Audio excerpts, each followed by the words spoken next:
Welcome to AAR pharmacy lectures. हम लोग cell wall synthesis inhibitors discuss कर रहे थे। उसमें नेक्स्ट क्लास है हमारे पास कार्बापेनम्स। कार्बापेनम्स की एग्जांपल हमारे पास इमीपेनम, मेरोपेनम, एटापेनम, डोरीपेनम। अब इन सब में से जो इमीपेनम है वो बॉडी में रीनल ट्यूब्यूल्स में जैसे ही पहुंचती है वहाँ पे डीहाइड्रोपेप्टाइडेज एंजाइम उसको एक नेफ्रोटॉक्सिक मेटाबोलाइट के अंदर कन्वर्ट कर देती है। तो वो नेफ्रोटॉक्सिक मेटाबोलाइट जो है किडनी को, नेफ्रॉन्स को इफ़ेक्ट करता है। अब इसीलिए इमीपेनम के साथ सिलास्टेटिन को ऐड किया जाता है। सिलास्टेटिन जो है वो इस एंजाइम को इनहिबिट करता है।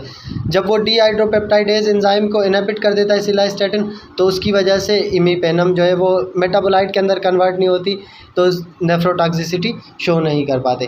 कार्बापेनम्स जो है ये भी हमारे पास सेल वॉल सिंथेसिस इनहिबिटर्स हैं। इनमें जो है activity against beta lactamase producing जो बैक्टीरिया है उनके अगेंस्ट भी ये जो है बहुत ज़्यादा एक्टिव है। स्पेक्ट्रम अगर हम इनका देखें तो ग्राम पॉजिटिव कोका है, ग्राम पॉजिटिव बेसिला है, ग्राम नेगेटिव कोका है, ग्राम नेगेटिव बेसिला के अलावा एन एरोब्स को भी कवर करते हैं। मगर इन्हें रिजर्व किया गया है सीवियर इन्फेक्शन या सीरियस इन्फेक्शन से, जैसे इंट्रा एब्डोमिनल इन्फेक्शन हो गया, सेप्टिसीमिया है, टाइफाइड फीवर है या मेनिंजाइटिस है, तो उनके लिए जो है रिज़र्व किया गया है। New Delhi metallo beta lactamase NMD1 जो हमने डिस्कस किया था, जो सेफालोस्पोरिन्स को भी डिस्ट्रॉय कर रहे थे, उनके अगेंस्ट जो है कार्बापेनम्स रेजिस्टेंट है। मगर जब भी हमारे पास कार्बापेनम्स के अगेंस्ट रेजिस्टेंट आ जाए तो इन बैक्टीरिया को ट्रीट करने के लिए हमारे पास अनफॉर्चुनेटली कोई जो है चॉइसेस नहीं बचती। मगर कुछ रेफरेंसेस अभी भी हमारे पास मौजूद है, लाइक पॉलीमिक्सिन या टीजीसाइक्लिन जो है वो कार्बापेनम रेजिस्टेंट स्ट्रेंथ्स में भी यूज़ किए जा सकते हैं या उनको भी वो जो है ट्रीट कर सकते हैं। डोज़ अगर हम देखें मीरोपेनम, मेरोनेम या पेनरो जो है 1 ग्राम एवरी 8 आवरली। उसके अलावा imipenem 500 mg plus cilastatin 500 mg every 6 hourly. Renal adjustment इनकी बहुत ज़रूरी होती है मीरोपेनम वगैरह की। इसके अलावा सेकंड हमारे पास है मोनोबेक्टम्स। मोनोबेक्टम्स एस्ट्रियो नाम जो है सिर्फ एक ही ड्रग इस ग्रुप के अंदर मौजूद है। इसका नैरो स्पेक्ट्रम है, मतलब ड्रग सिर्फ जो है ना बहुत कम ग्राम नेगेटिव बैक्टीरियाज के अगेंस्ट एक्टिव है, लाइक सीडोमोनास एरोजिनोसा। तो ये जो है उन पेशेंट्स में दी जाती है जो सेंसिटिव होते हैं पेनिसिलिन या सेफालोस्पोरिन के अगेंस्ट। मतलब वो जो है ड्रग अगर एलर्जी काज कराती है, क्योंकि पेनिसिलिन या सेफालोस्पोरिन हमने डिस्कस किया था कि ये जो है कॉमनली एलर्जी करा रहे होते हैं, तो ऐसे पेशेंट्स में हम जो है मोनोबेक्टम्स यूज़ करते हैं। ये भी जो है सेल वॉल सिंथेसिस इनहिबिटर है। डोज अगर हम देखें एस्ट्रोनाम या एजेक्टाम का 2 ग्राम एवरी 6 आवरली।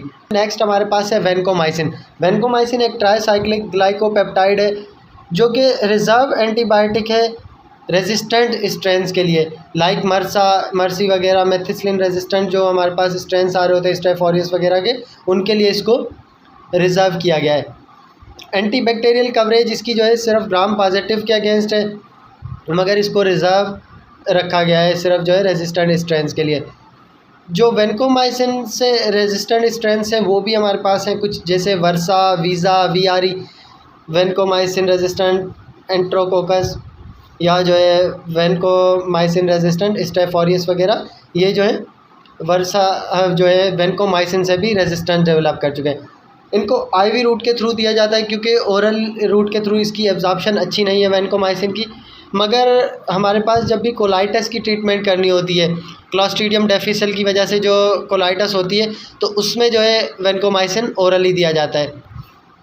इसके अलावा ये रीनली एक्सक्रीट आउट होती है वेनकोमाइसिन, तो इसीलिए रीनल डोज एडजस्टमेंट बहुत ज़रूरी होती है जो रीनली कॉम्प्रोमाइज़ या रीनल इनसफिशिएंसी वाले पेशेंट होते हैं। ये भी जो है हमारे पास सेल वॉल सिंथेसिस इनहिबिटर है।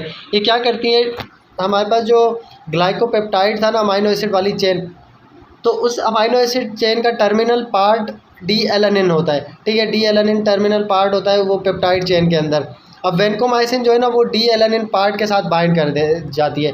जब ये डी एलानिन पार्ट के साथ बाइंड कर जाती है तो उसकी वजह से ट्रांसपेप्टाइडेशन नहीं हो सकती, मतलब वो पेप्टाइड बांड्स जो थे वो आपस में लिंकिंग कर रहे थे तो वो लिंकेज नहीं हो पाएगा, ठीक है। तो पेप्टाइड चेन जब हो आपस में बॉन्ड नहीं बना पाएंगे, ट्रांसपेप्टाइडेशन नहीं होगी, तो उसकी वजह से जो है सेल वॉल फ्रेजाइल हो जाएगी और फिर जो है सेल इंटरनल ऑस्मोटिक प्रेशर को बर्दाश्त नहीं कर पाएगा, उसकी वजह से सेल बर्स्ट हो जाएगा। वेनकोमाइसिन जो ओरल फार्म में हम यूज़ करते हैं वो एक्सटेम्पोरेनियसली कंपाउंड किया जाता है, क्योंकि ये जो है इंजेक्टेबल फार्म में ही हमारे पास अवेलेबल होता है। डोज़ अगर हम देखें तो नॉर्मली 500 mg एवरी 6 आवरली वेनकोसिन या विनजेक जो है हमारे पास IV फार्म में दी जाती है। इसके अलावा 250 mg every 6 hourly oral form में दी जाती है फॉर सीडोमेम्ब्रेनस कोलाइटिस, और उसके साथ जो है प्रोबायोटिक्स ऐड किए जाते हैं। या जो है अगर इसके अलावा दूसरी हम ड्रग यूज़ कर सकते हैं metronidazole 400 mg every 8 hourly plus probiotics देते हैं सीडोमेम्ब्रेनस एंट्रोकोलाइटिस के लिए। इसके अलावा हमारे पास नेक्स्ट ड्रग है डेप्टोमाइसिन। डेप्टोमाइसिन जो है सेल मेम्ब्रेन इनहिबिटर है। ये जो है साइक्लिक लिपोपेप्टाइड है, एंटीबायोटिक जो रिज़र्व किया गया है सिर्फ जो है रेजिस्टेंट स्ट्रेन्स किया गया है, जैसे मरसा, वर्सा, VRE वगैरह हो गए, उनके लिए इसको जो है रिज़र्व किया गया है। ये जो है किडनी के थ्रू एक्सक्रीट आउट होती है, तो इसीलिए रीनली एडजस्टमेंट इसकी ज़रूरी है। डेप्टोमाइसिन जो है वो बैक्टीरियल सेल मेम्ब्रेन को जाके इफ़ेक्ट करती है। ये जो है ना बैक्टीरियल सेल मेम्ब्रेन का कर्वेचर जो है उसको जाके इफ़ेक्ट करती है, तो उसकी वजह से उस मेम्ब्रेन के अंदर होल्स हो जाते हैं और फिर जो है आयंस लीक होना स्टार्ट होते हैं, तो उनकी वजह से जो है सेल अपनी इंटीग्रिटी लॉस कर देता है। डोज़ अगर हम देखें डेप्टोमाइसिन क्यूबिसिन का तो 6 mg पर kg IV एवरी 24 आवरली दिया जाता है।